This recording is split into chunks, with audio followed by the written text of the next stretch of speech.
Was that ending of this episode of Durarara setting up for a potential death of either Izaya or Shizuo?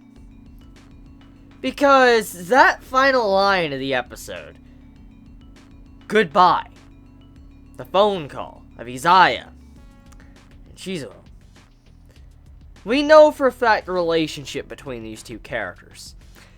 We know they've always been fighting. And we know how Izaya is. And for that to be said, goodbye. And we're reaching the conclusion of this season. The final parts of the series. I'm assuming we're never going to get another anime, and this is like probably the final bits of the light novel. That would mean that the final confrontation between Shizuo and Izaya is coming. So the question is the character gonna die? Like, that's something you don't really expect, but then again, it's possible it could happen. I mean, this has been built up for quite a long time, and it's got me quite hyped. I'm mad fucking hyped right now, just to see what is gonna happen. I mean, for Shizuo and Izaya finally going at it, and then, you know, seeing how Izaya is like, goodbye on that phone call, and like his face, he just didn't have any emotions on his face. Like, it looked like he was just emotionless, or he was in that type of moment to where he's like, okay, I gotta finally finish this. It makes you wonder, like, is someone gonna die? So, I hope next week's episode focuses entirely on Shizuo and Izaya. I mean, usually Durarara doesn't do that, though, because, I mean, it actually focuses on a lot of events at once. I mean, so many characters at once, so I could see how it would not focus on the entirety of Shizuo and Izaya, but hopefully we do get somewhat of the start of it, because that is something I'm looking forward to quite a bit after seeing the setup of the end of this episode, along with all this build-up throughout the entire series. So, I'm pretty freaking hyped. Now, besides that, in this episode, one of the main key focuses you need to take note of is definitely Shizuo. He's one of the main people in this episode. Like, he steals the spotlight throughout the episode with Verona.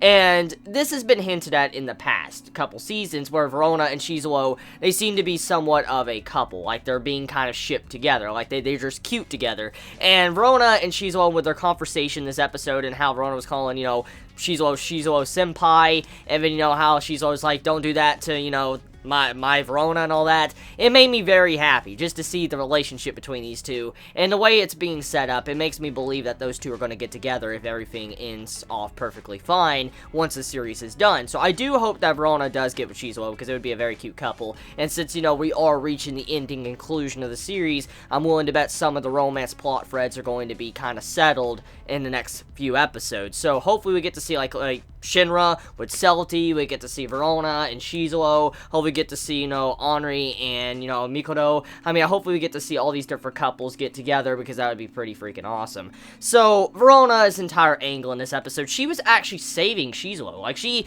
in a way, she was saving Shizuo, but not saving him. I mean, she was doing her own job, but she was trying to save him too. And the way Shizuo was saving her, and he, you know, he stood up for her, and like, you had a fucking giant-ass bulldozer fall off the fucking skyscraper, and it was about to hit Verona. Shizuo jumps in, and he fucking just tackles. He just, like, fucking brushes that bulldozer to the side. I was like, my god! Like, yo, we know Shizuo is a monster. Like, we know this man is fucking crazy. He picks up light poles and starts beating people with them, okay? But this man just straight up tackled a bulldozer falling from a skyscraper. Do I even need to say how crazy that is? Just think about this in logic. Like, just logically. If a bulldozer falls off a fucking skyscraper, just think about the gravity and how fucking heavy that is. And that coming down with that velocity, that is going to be freaking heavy. That's going to crush anyone. But Shizuo just straight up tackles that bitch. He's just like, boom, just like, get out of the way, you little bitch. That's pretty much what he does to that fucking bulldozer. And I'm like, bro, Shizuo, you're wow, which is like, holy shit.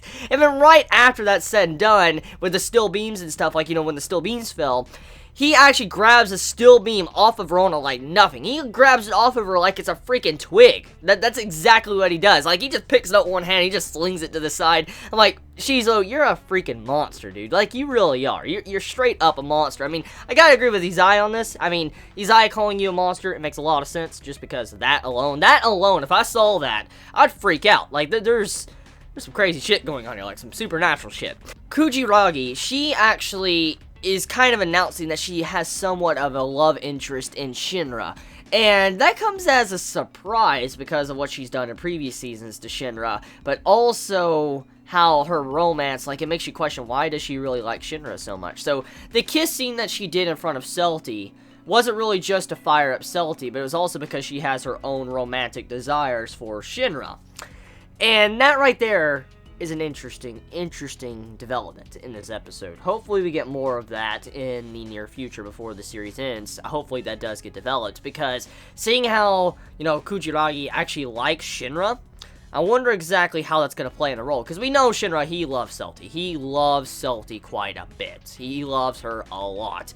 And after, Kujiragi, she actually stabbed Shinra, we know for a fact this is not good on the terms of relationship with Celti and Shinra now, because, with Saika controlling him slightly, that would mean that Kujiragi kind of has more control over Shinra. So I wonder how that's going to be fixed as well for, Shinra can be kind of, more loving Celti instead of, Kujiragi. So overall, the episode of Durarara was pretty damn awesome. I can't wait to see what's going to happen to Izaya and Shizuo. I like the Verona and Shizuo romance going on between them. Kujiragi, kind of loving Shinra in a way, kind of weird, but can't wait to see where that's going to go as well. So let me know your thoughts in the comments below. You all have a wonderful day or night wherever you live. Please be safe.